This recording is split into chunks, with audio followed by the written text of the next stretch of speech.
Aí, Aí!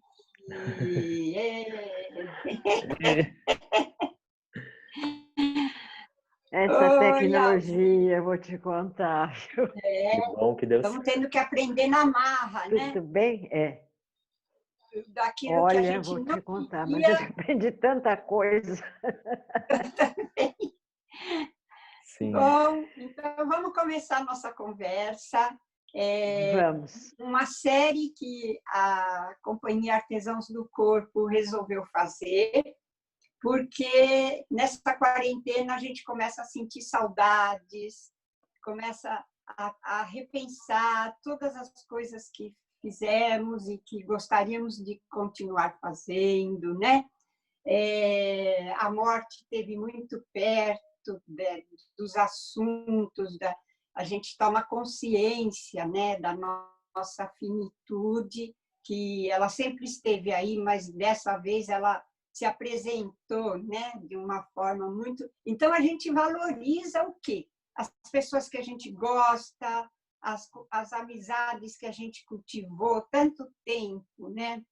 Então, na companhia, a gente teve essa ideia, olha, vamos deixar registrado, né, as pessoas que são importantes para nós e que nos influenciaram, nos inspiraram. Então, a gente vai começar, hoje é dia 19 de junho de 1920, o ano que ninguém vai esquecer. Não, Sim. não vai mesmo. Não vai. E a gente está, então, conversando com a artista Alzira Catoni, que é a criadora dessas maravilhas, como ela gosta de falar, né? Uma verdadeira maravilha, que são os origamis da Alzira. Esse é apenas um pequeno exemplo do que a Alzira faz com essa arte maravilhosa de dobrar.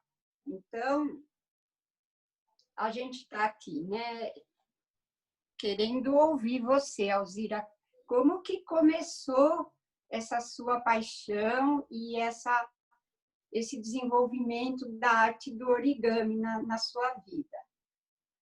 Tá, olha, eu primeiro agradeço muito o convite, agradeço os elogios aos origamis, e então A vou falar gente é um que pouquinho agradece. sobre.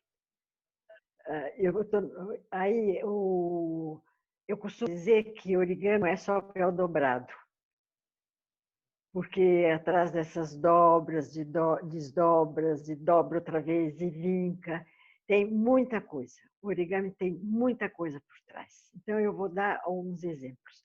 Começando, como foi o meu primeiro contato com o origami, foi quando as crianças eram pequenas, eu fiz um curso no departamento de ensino pré-primário, que era para criança de 5, 6 anos. Eu fiz para brincar com as minhas sobrinhas e com a minha filha. Elas cresceram, isso ficou tudo abandonado, os anos foram passando. Eu me aposentei e eu tenho uma amiga japonesa, Miyaki Kyoko, que me convidou para fazer um curso na Associação Brasil-Japão. Eu fui fazer o curso, mas eu já nem lembrava mais. Agora, falando com vocês, eu lembrei, a minha primeira professora, quando as crianças tinham por volta de 6 anos, foi Yatio Koda. Ela era consuleza do Japão e, como ela não tinha muita ocupação, ela resolveu dar aulas de origami. Então, muito interessante.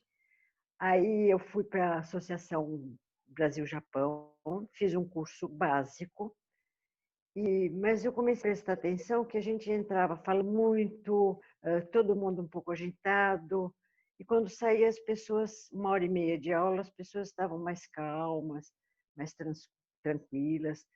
E eu pensei, eu preciso descobrir o que tem por trás disso tudo. E comecei a pesquisar sobre origami.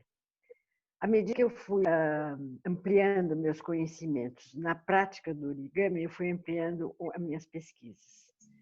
E essas pesquisas trouxeram coisas interessantíssimas sobre o origami, quem pratica origami.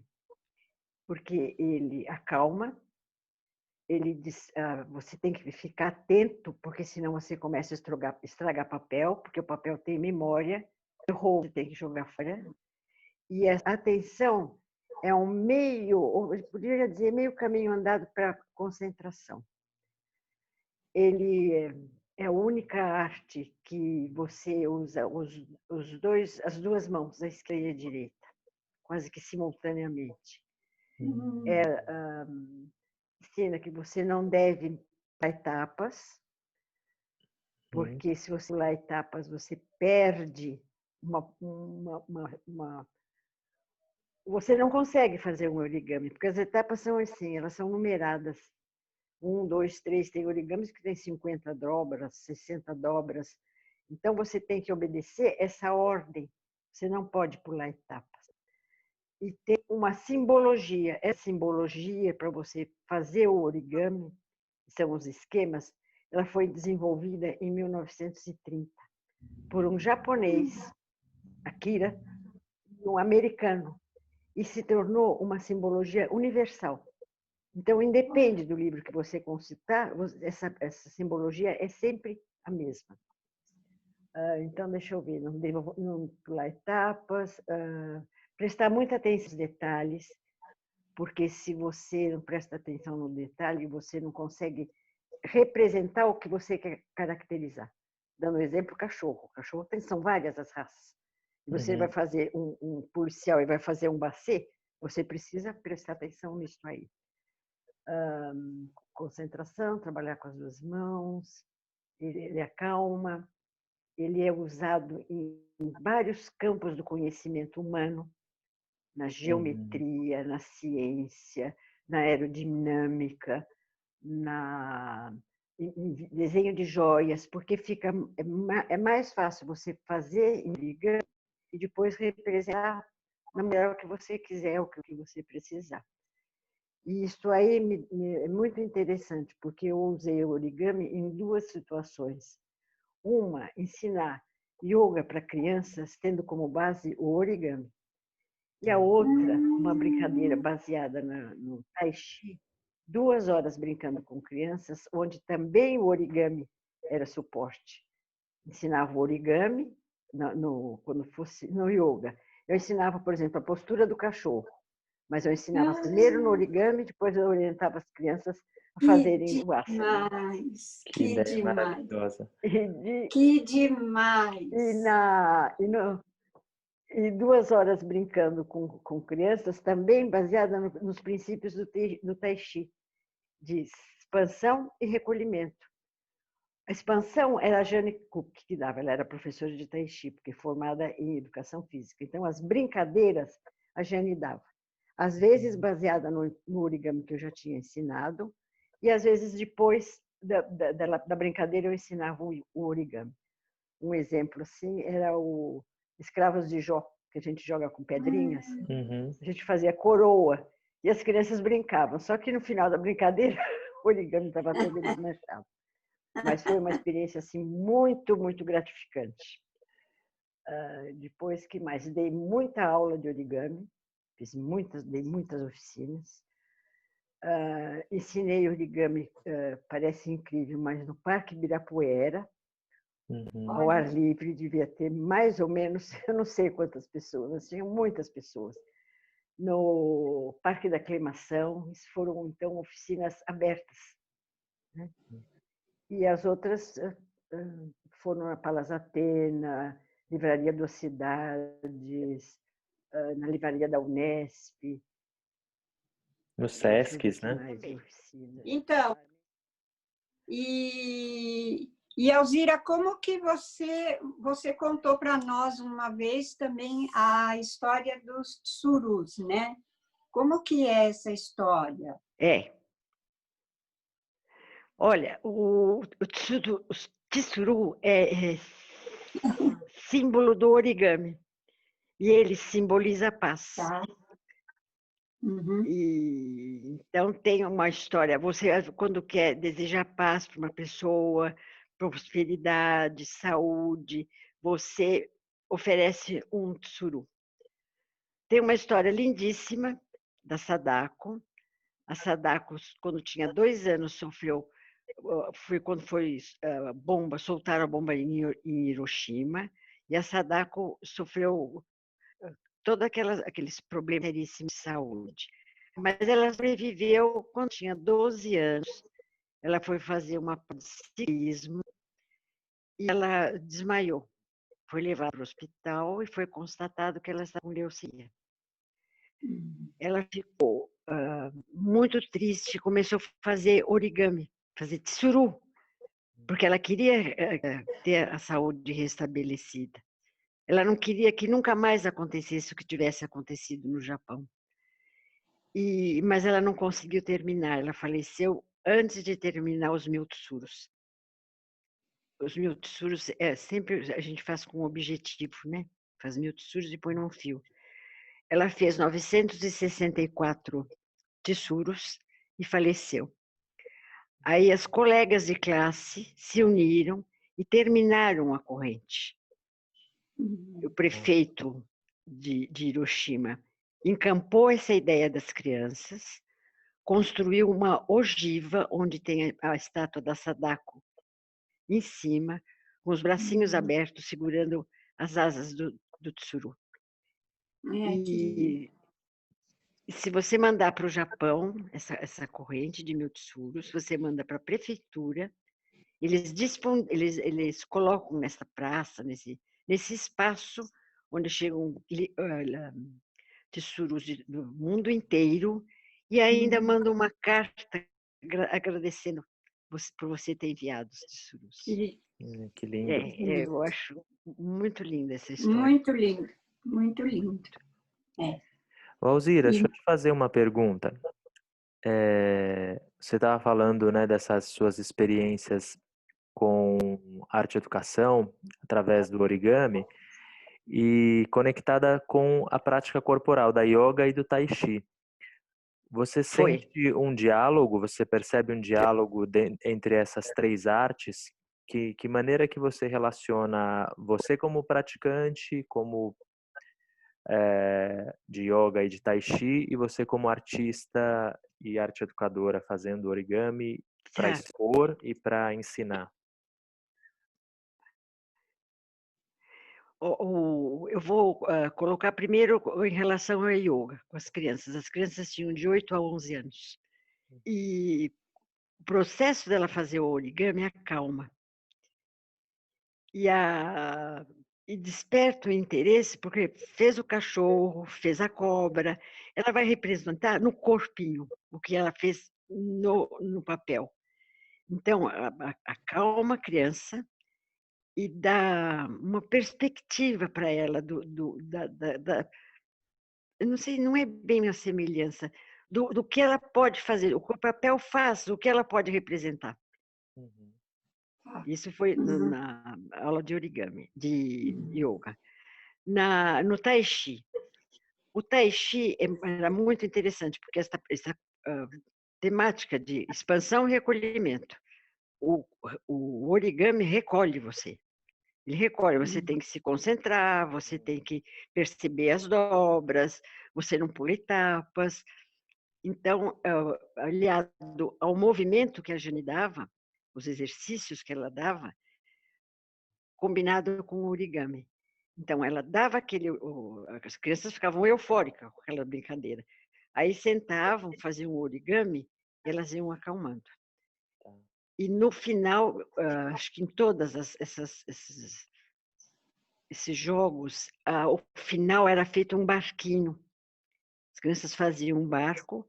O adulto sempre precisava estar junto, porque era uma integração adulto-criança, para o adulto tirar, perdeu o acanhamento de brincar com criança e a criança perdeu a timidez de brincar com adulto.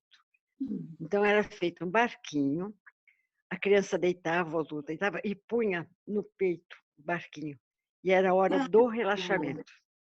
Apagavam-se as luzes e as crianças acordavam e os pais também, porque tinha criança que dormia, né? Acordavam, estavam todos bem tranquilos, muito contentes. Então, foi essa experiência. E você é Eu praticante de yoga e de tai chi. Você acha que o fato de você ter esse preparo corporal com essas artes do Oriente te ajudaram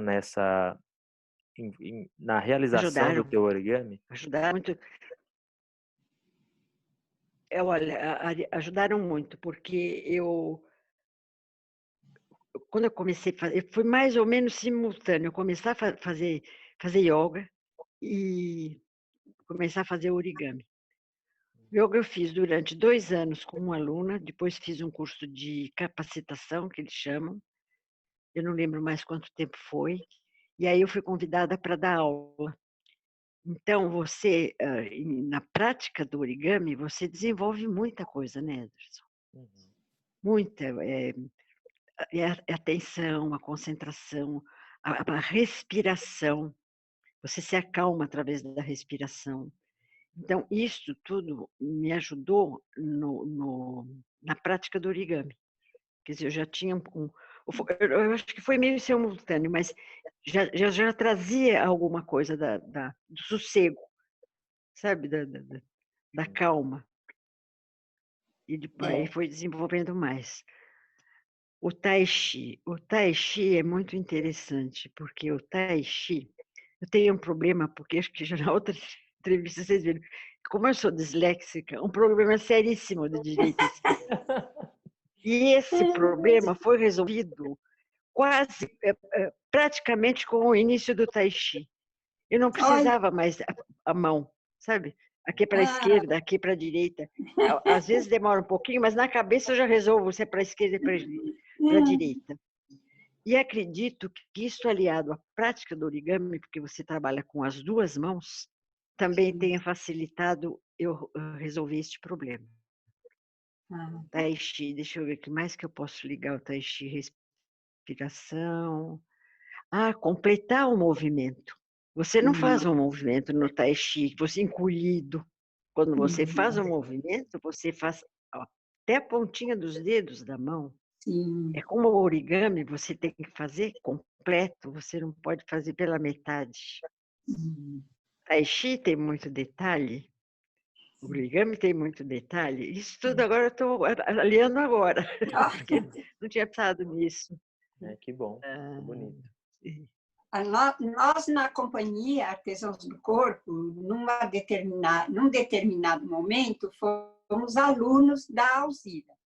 E a gente pôde se deparar que fazer origami não é simples assim, né? Todos esses detalhes que você está falando, a gente se defronta logo de cara. Se você não fizer o vinco do papel até o fim e dobrar, mais para frente você vai ter problemas. Então, a gente tomou um verdadeiro baile na aula, mas houveram atores da companhia que um deles um dia chegou para mim e falou assim: Mirtes, eu tô tão impressionado com o origami, eu não consigo mais parar de fazer. Eu estava no metrô, eu não tinha papel, eu comecei a fazer origami na roupa. de tão entusiasmado que ele estava com o origami. Mas a gente não se transformou em origamistas, só em apreciadores e colecionadores, porque você nos presenteia com origamis maravilhosos. Muito obrigada. Eu que agradeço. E nas nossas peças, né, vira e mexe, tem a presença da Alzira.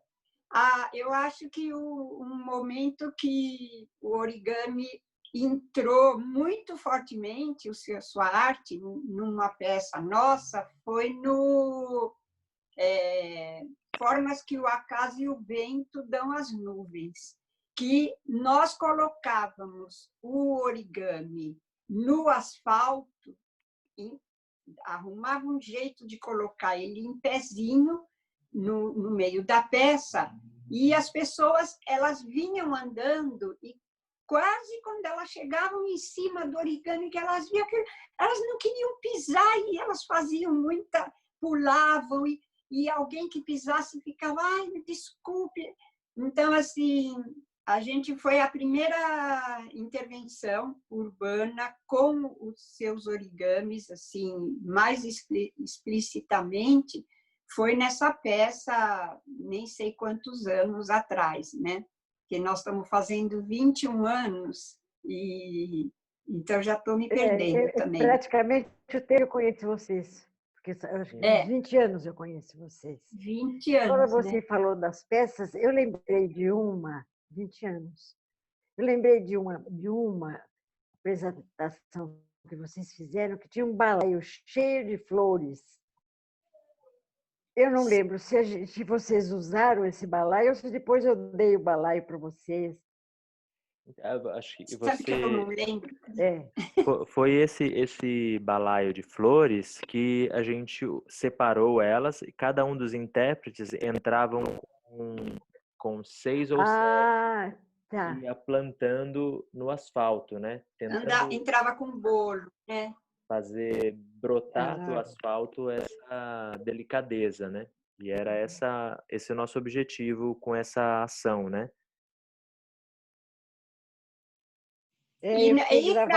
Para mim ficou gravado o balaio. Depois que você falou é que eu lembrei. E para falar de obras recentes, né?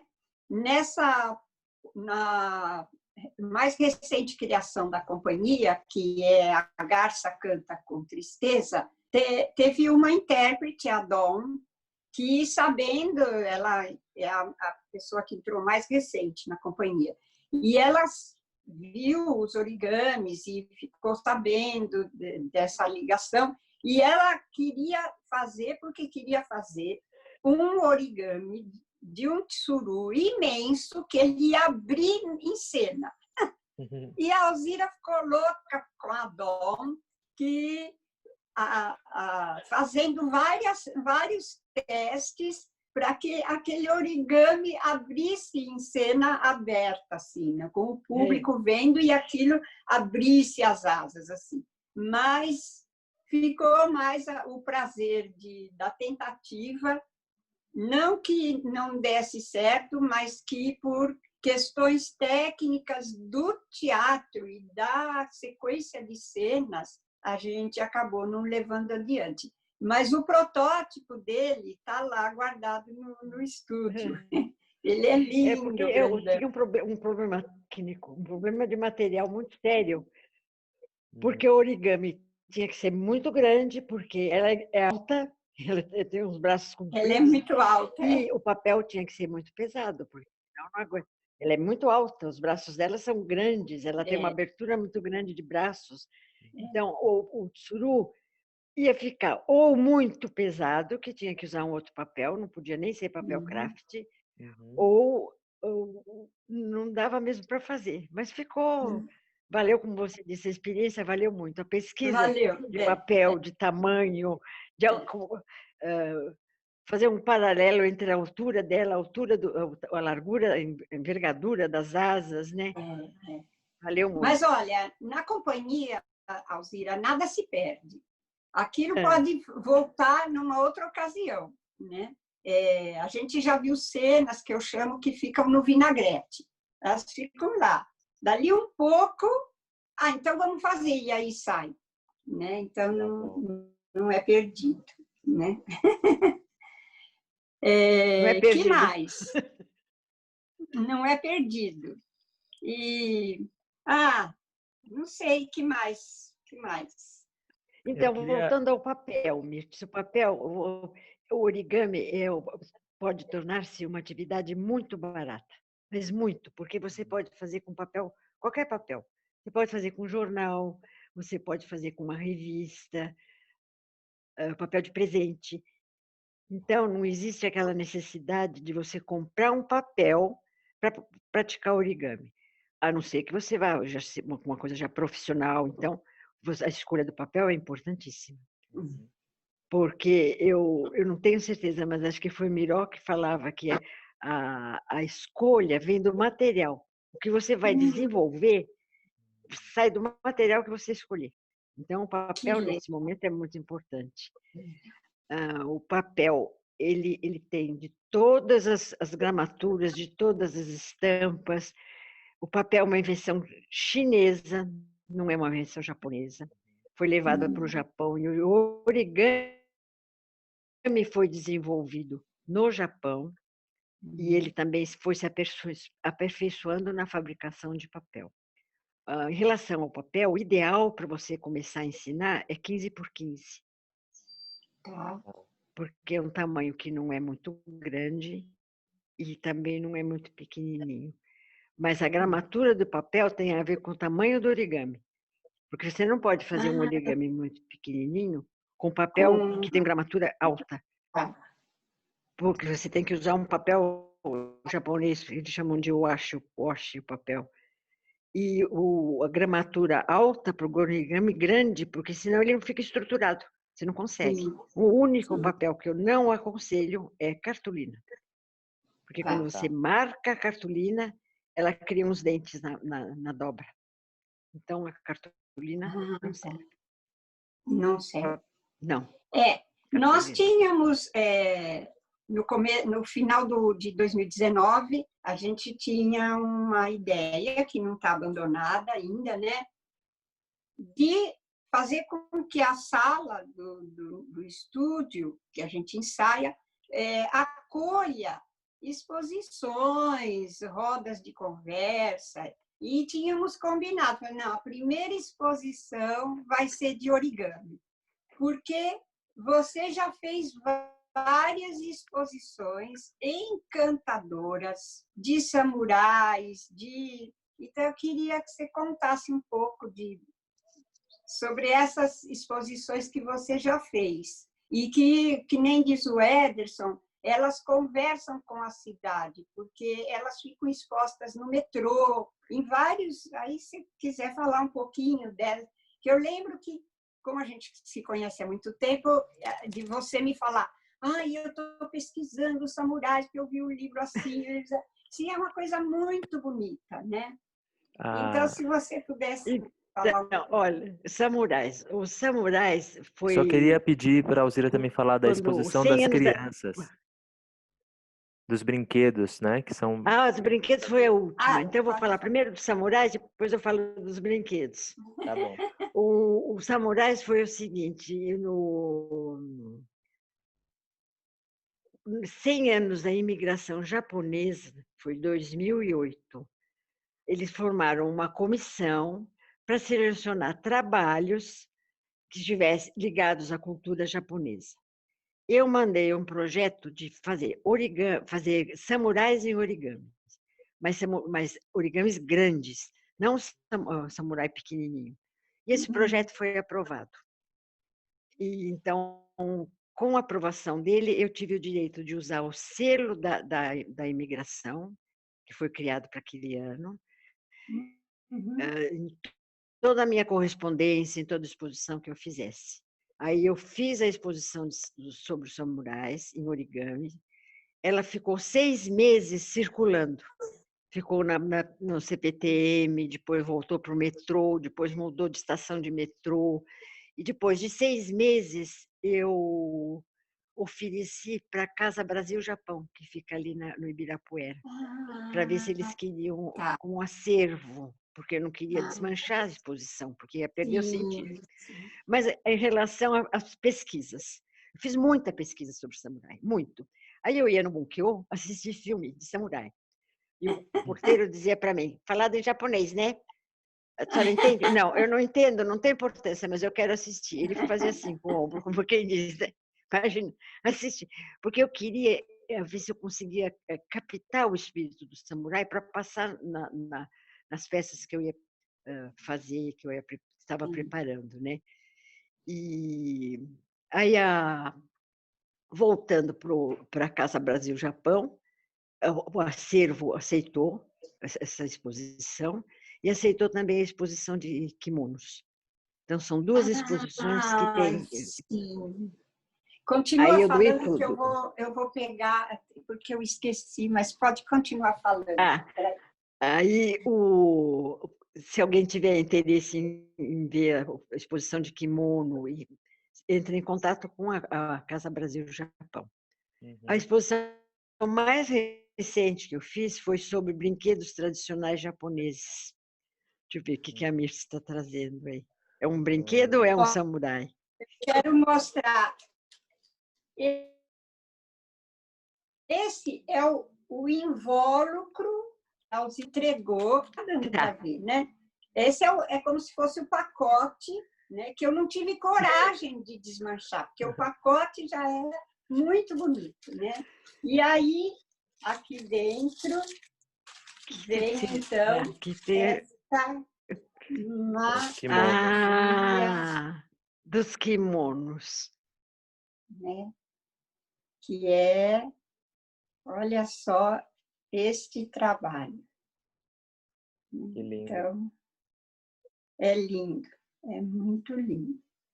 Então, até, desde a embalagem até é tudo muito lindo. Desculpe, pode falar. Agora, brinquedos tradicionais japoneses. Também requereu muita pesquisa, mas aí já foi uma pesquisa mais fácil, porque via internet, não? Como Já o estávamos. papel do brinquedo na criança japonesa, mas bem tradicional, nada moderno. E foi muito interessante, porque aí eu entrei mais ainda em contato com a cultura japonesa. Porque você sabe, o japonês não faz por fazer, o japonês sempre tem alguma coisa por detrás. Então, se ele oferece este brinquedo para a criança, é porque este brinquedo vai desenvolver isso, isso, isso. Foi uma exposição, não foi muito grande, também foi no metrô. Eu gosto de fazer exposição no metrô, porque as pessoas param e ficam olhando. Elas ficam admiradas, é uma coisa muito interessante. E deixam ter um livro de assinaturas, de mensagens interessantíssimas. Que De legal. pessoas que dizem, eu parei, mas eu não sabia o que era aquilo. Aí eu olhei e achei muito lindo. Sabe? Então, tem mensagens muito interessantes. Mensagens em japonês, porque tem japonês que não acredita que eu sou brasileira. Tinha uma japonesa que foi em todas as minhas exposições e ela dizia, mas você não é brasileira, você é japonesa. Quando ela me conheceu, ela viu que eu era brasileira, né? Nem descendente de japonês, nem sei nada disso, né? Nada. Então, essa exposição a gente vai fazer aqui no estúdio das crianças. Vamos. Assim que acabar, assim que a gente voltar às atividades aqui no espaço, a gente vai criar essa agenda aí para a Alzira expor as obras dela aqui no estúdio. Vamos sim. Porque aí a gente combina se vai assim para mostrar a cultura japonesa, que são várias etapas, porque inclusive tem origami utilitário, tem origami que você faz realmente para usar. Então pode ser de origami utilitário, pode ser um pouquinho de cada um, é só a gente ir acertando e planejando que vamos lá. E você fez biblioteconomia também, Alzira? Não, eu fiz museologia. Não, museologia. Museologia eu fiz. Tá. Que legal. Você ia falar, Edson? Eu queria relacionar um pouquinho isso que a Alzira falou e essa obra que você trouxe com uma coisa que a gente trabalha na companhia e vem pesquisando há algum tempo, que é ligada à cultura japonesa, que é a estética do preparo.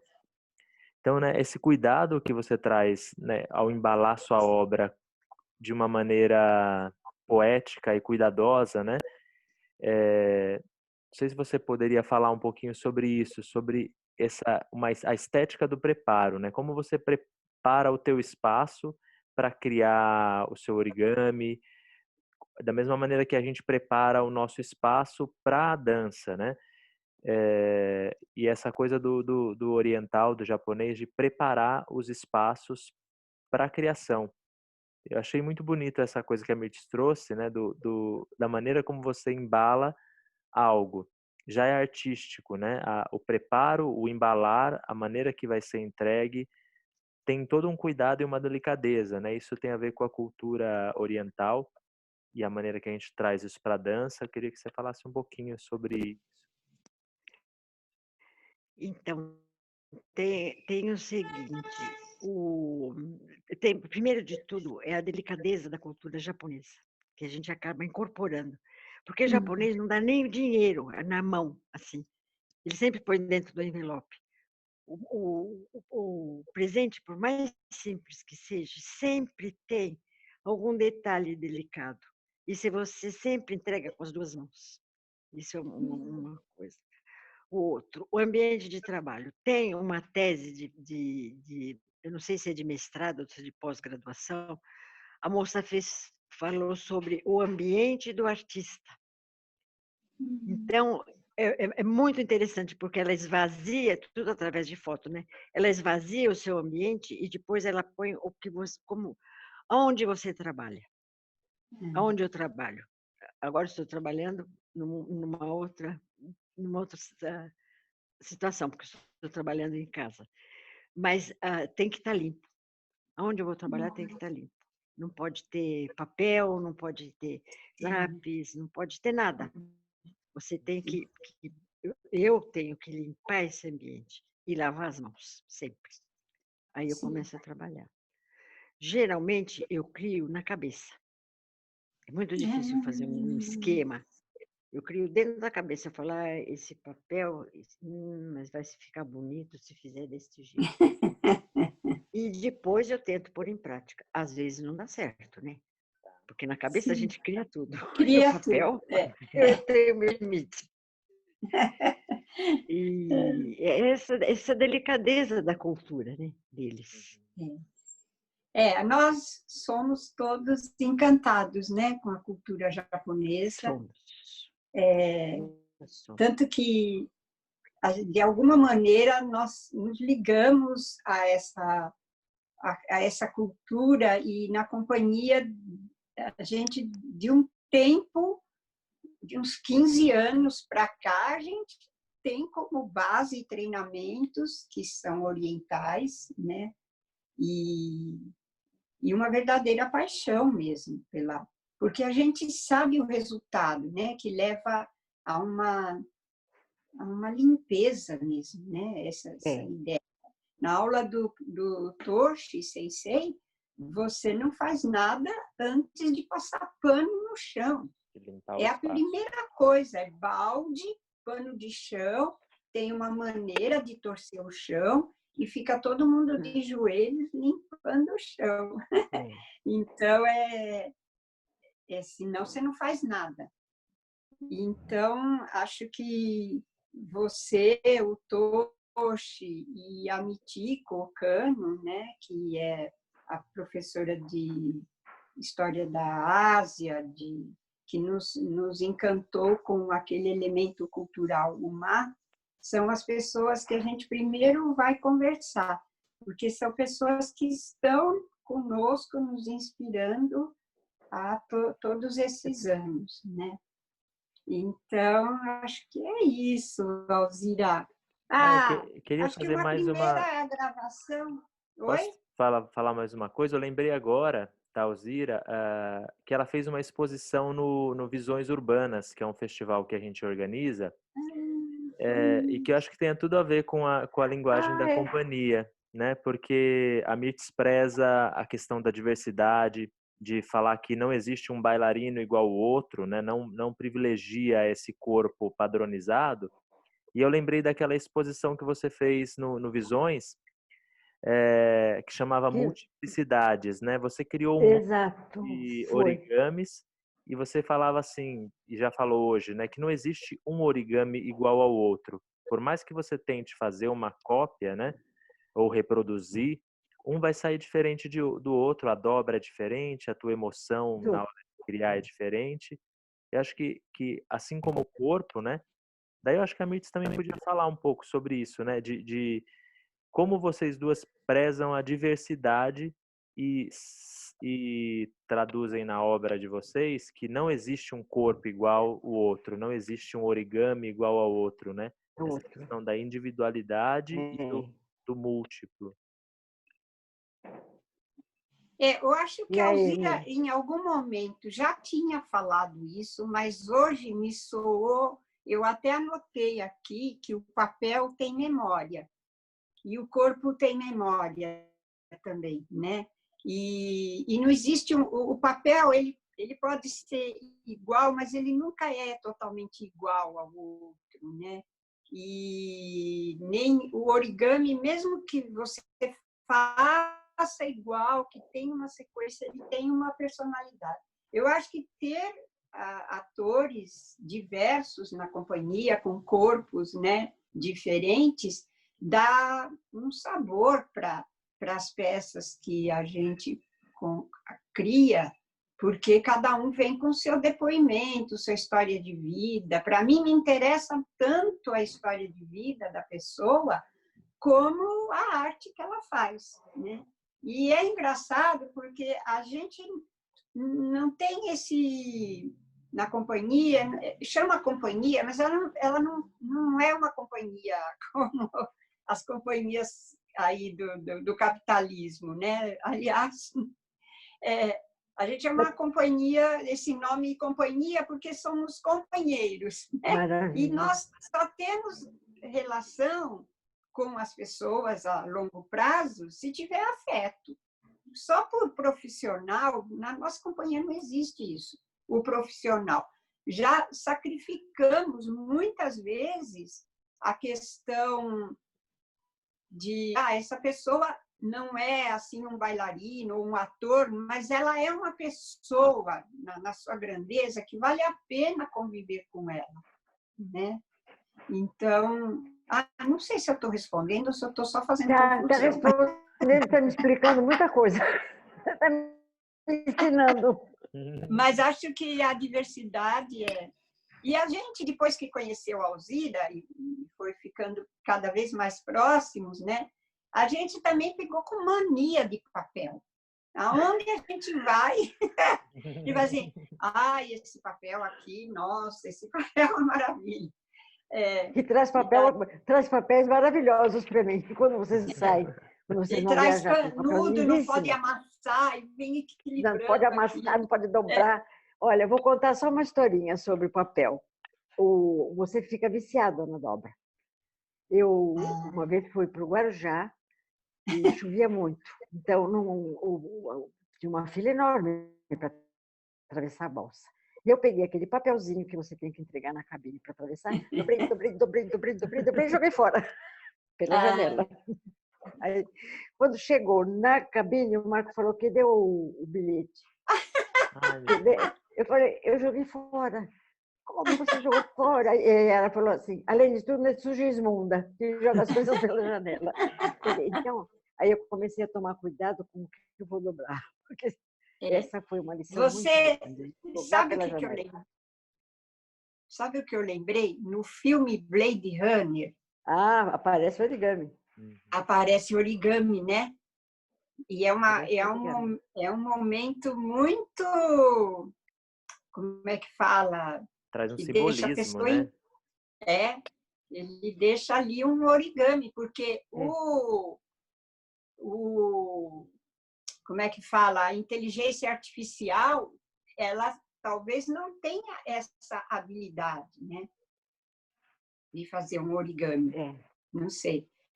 E tem uma outra coisa agora que eu lembrei, que você sempre falou, né? Que o origami tem essa parte artística, educativa, de bem-estar na vida, e para as pessoas que já vão entrando numa idade bem avançada, que perdem essa capacidade do fino, né? Que o origami é fantástico para que não se perca essa capacidade, né? Da musculatura fina, que você percebe a linha. Porque com a idade você vai perdendo, você precisa de um barbante para perceber que você tem um fio na mão. Então, o origami, ele preserva essa musculatura fina. A musculatura fina. Musculatura fina. Tem um dos maiores origamistas, ele é cirurgião, neurocirurgião oftalmo. E ele faz origami para poder manter a musculatura fina. Olha O só. Jatene acho que é do coração, que fez o primeiro transplante. Coração. Ele faz origami, acho que ele faleceu, mas ele fazia origami para poder, porque ele ainda tem que usar luva. Preservar. Olha que maravilha. Uma arte integral, né? Você vê que não é só papel dobrado. É Não mais é do que só papel dobrado. Foi muito legal, Alzira. Foi. Eu não sei, depois a gente pode ver, faltou alguma coisa para falar, a gente pode se encontrar outra vez, né? Mas a gente quer mesmo é deixar assim, olha, é a Alzira Catone, artista, a nossa amiga, com muita honra, e que está sempre perto da companhia. A Alzira vai assistir tudo. Eu falo, mas Alzira, você já não enjoou? Não, ela vai. Porque sabe o que acontece, Mirtes? A minha alma pertence à companhia. É verdade. Que lindo. Pertence à companhia. É uma coisa Obrigada. muito linda. Então,